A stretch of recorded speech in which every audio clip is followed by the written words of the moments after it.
ऊर्जा आएगी, साहस आएगी। आज रानी दुर्गावती जयंती है, रानी दुर्गावती अकेले ने जो अकबर की सेना थी उसको ऐसा पछाड़ा था कि दोबारा लौट के नहीं आया, पहले युद्ध में ही उसको मार डाला था।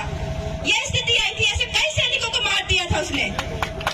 तो रानी दुर्गावती बनना होगा आप लोगों को, नहीं तो इस जो भारत देश है इसमें नारी शक्तियों के लिए कोई सुरक्षा नहीं है। भले वो नेता मंत्री बड़े बड़े मंच पे बैठते हैं, हमारे संविधान को लागू नहीं करते, लेकिन संविधान में हमें नारी शक्तियों के लिए स्पेशल अधिकार मिले हैं, लेकिन उस अधिकार का हमारे ऊपर बैठे लोग ही उल्लंघन करते हैं। नारी शक्ति को कहीं आगे बढ़ने नहीं देते हैं। क्यों नहीं देते हैं? जब तक आप लोग आवाज नहीं उठाएंगी तब तक हम लोग डरे से में रहेंगे।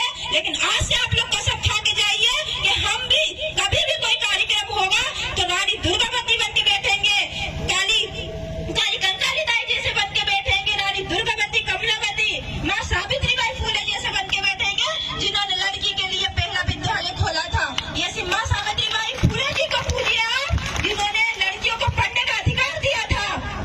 ऐसी माँ को भूल जा रहे हैं हम लोग। और हम किसको माँ को समझ रहे हैं? सरस पैदा करती है और ज्ञान देती है, चलना सिखाती है, हमारे कपड़े बदलती है, हमें बोलना सिखाती है। वो माँ को पूजिए, उंगली पकड़ कर चलना सिखाते हैं कि बेटा इस रास्ते पे जाना है, बेटी इस रास्ते पे जाना है।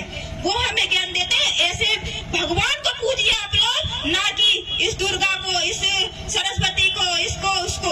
मेरा कहने का मतलब है सबसे बड़ा भगवान इस देश में है तो वो हमारे माता पिता है और कोई नहीं है। साथियों याद रखना, अपने माता पिता को ही आप लोग पूजा करना, क्योंकि इससे बड़ा कोई भगवान इस देश में नहीं है। इससे बड़ा कोई भगवान इस देश में नहीं है। जो अपनी माता पिता की सेवा करता है वही आगे चल के आगे बढ़ता है, और वही वो पंडित बोलता है ना स्वर्ग नर्क में जाता है, उसको भी नहीं पता है कि स्वर्ग नर्क में जाते हैं। बल्कि हम ऐसे लोग हैं जो मर के भी जिंदा हो जाते हैं। हम ऐसे समाज से हैं जो मर के भी जिंदा हो जाते हैं। ऐसी किसी समाज में हो तो बताइए आप लोग, है क्या? तो ऐसे समाज के लोग हैं हम। हमें खुशी होनी चाहिए, हमें गर्व होना चाहिए। इस समाज में हम पैदा हुए हैं, इस आदिवासी समाज में पैदा हुए हैं। मैं गर्व से बोलती हूँ, मैं गोंड हूँ, मैं आदिवासी हूँ और आदिवासी की बेटी हूँ, और मैं दहाड़ूंगी भी, और लोगों से जो शोषण अत्याचार करते हैं उनको पछाड़ूंगी भी।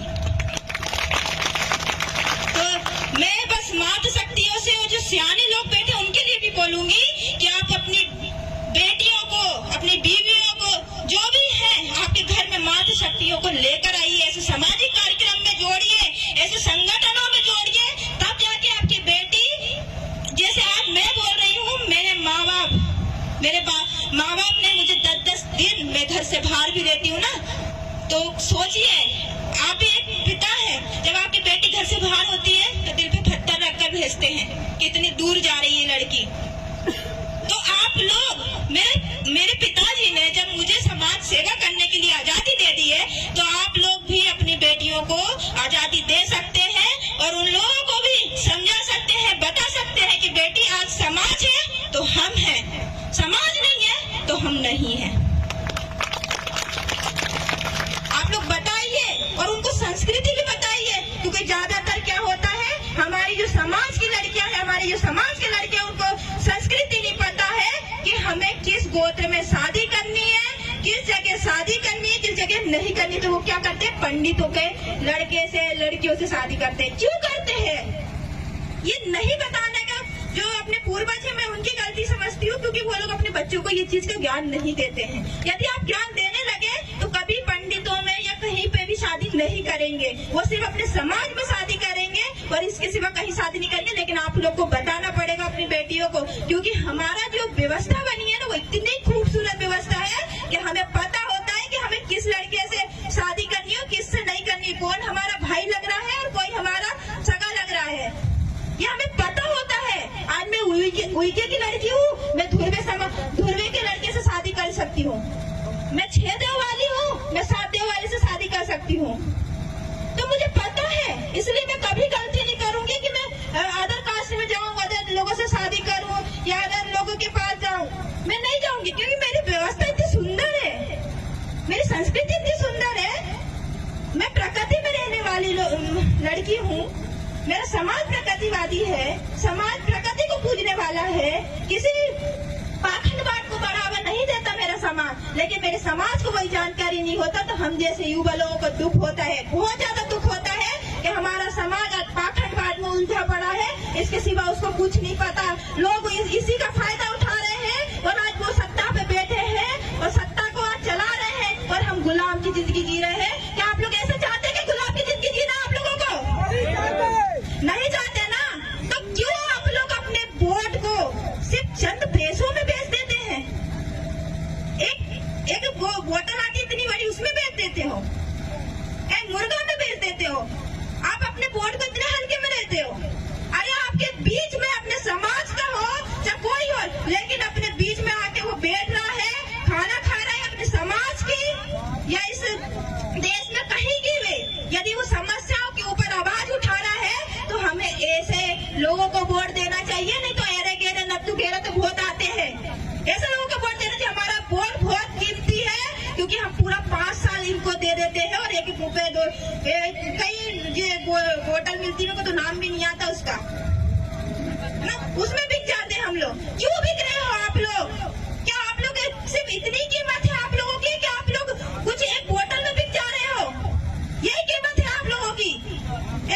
ये कीमत है? मुझे शर्म आती है कभी कभी तो कि हमारी वोट की कीमत ये नहीं डाल रहे, क्योंकि सबसे बड़ी ताकत हमारी वोट की ताकत है।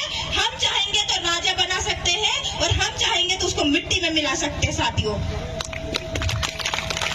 मिट्टी में मिला सकते हैं, ये हमारी ताकत है। तो आप लोग सोच समझ के ऐसा नेता चुनिए।